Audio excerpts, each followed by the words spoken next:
Good afternoon. Thanks everyone for being here.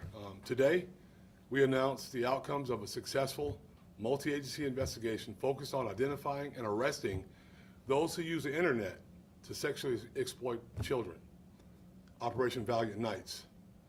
This operation resulted in the arrest of 27 men who solicited sexual contact from people whom they believed to be children.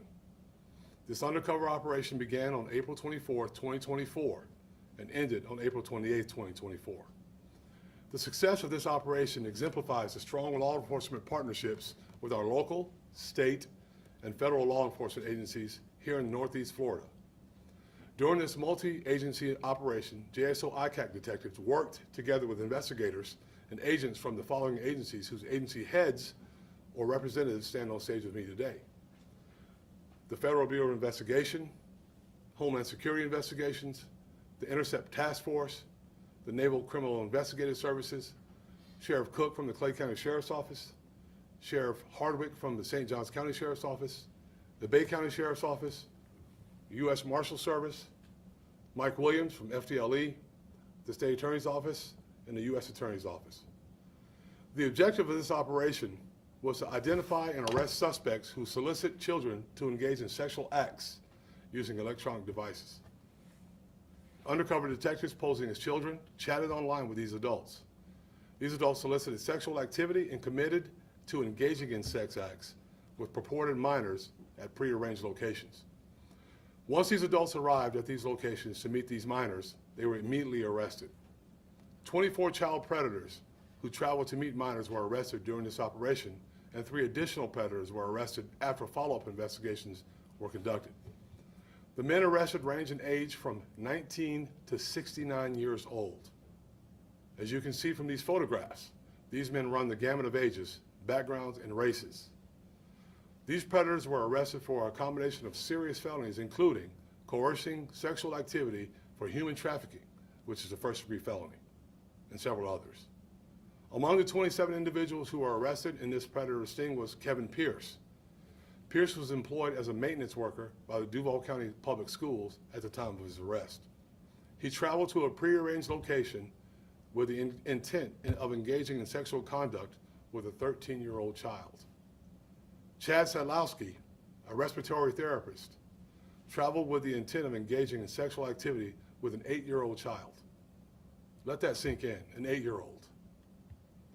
Austin Maddox, a former Red Sox MLB player, traveled with the intent of engaging in sexual activity with a 14-year-old child. Malcolm McGee, employed by the Army National Guard as a sergeant, traveled with the intent of engaging in sexual activity with a 14-year-old child. JSO and our partners put the highest priority on the safety and security of our children.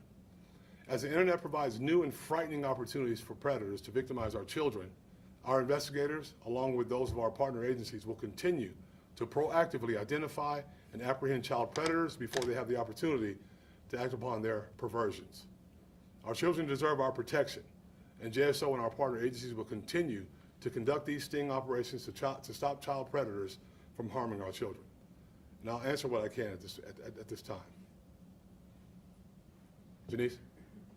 Janice here, Cheryl for the local station. Were there any other previous offenses for any of the 27 that were arrested, and were they registered sex offenders already? Not to my knowledge, but we'll get that information. We'll double check and get that information to you. Yes, sir. Is there any evidence that any of these guys knew each other or were connected on any kind of platforms? Listen, I can say this. I can say that they probably fished these platforms because they didn't just accidentally happen upon this. I don't know that they know each other, but I'm just very happy that they're off the street. Kind of a follow-up question. Can you give us an idea of what platforms were used? Is this like dating apps, or is this like email, or?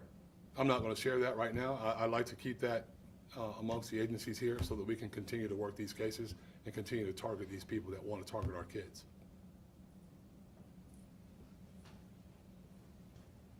Sheriff, what's your message to parents that hear this, and how to keep their children safe when you have so many more websites and technology popping up? So my message, just pay very close attention. You know, oftentimes our busy lives, and I don't think, and parents aren't doing this or being neglectful in most cases. I think they're just being parents and busy and doing things, and our kids because of school and because of the access that we have to the internet, our kids sometimes venture off into things that they should not venture into. So it's very important for us to set as many protections on our computers and to pay attention to what our kids are doing. If you don't, sometimes these kind of things happen, and we do not want our kids being victims of these predators. Janice Harris again with Channel 4. Aside from the state charges, will there also be federal charges with the FBI being involved? I'll let the FBI SAC answer that question for us while she's here. Want to come up? Hello, good afternoon. The FBI is committed to protecting children, and I'm going to let the sheriff handle all details of the case. In all of our cases, we talk to prosecutors to determine the appropriate venue and the best venue for prosecution, and we're still in those talks on this case. Thank you. Thank you. Just so I understand, were these men under the impression they were meeting the kids at their house or like a third-party location? They weren't under any impression. They in their minds, they knew they were meeting minors, and they were going to a specific location to have sexual intercourse with kids.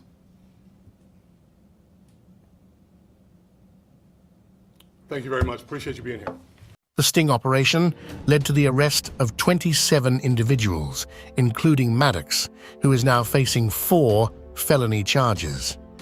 According to Sheriff T.K. Waters, these individuals believed they were communicating with minors, but were, in fact, interacting with undercover detectives. Undercover detectives posing as children chatted online with these adults. These adults solicited sexual activity and committed to engaging in sex acts with purported minors at prearranged locations.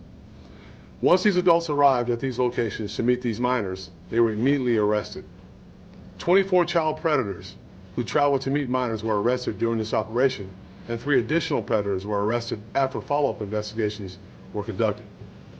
The men arrested range in age from 19 to 69 years old. As you can see from these photographs, these men run the gamut of ages, backgrounds, and races.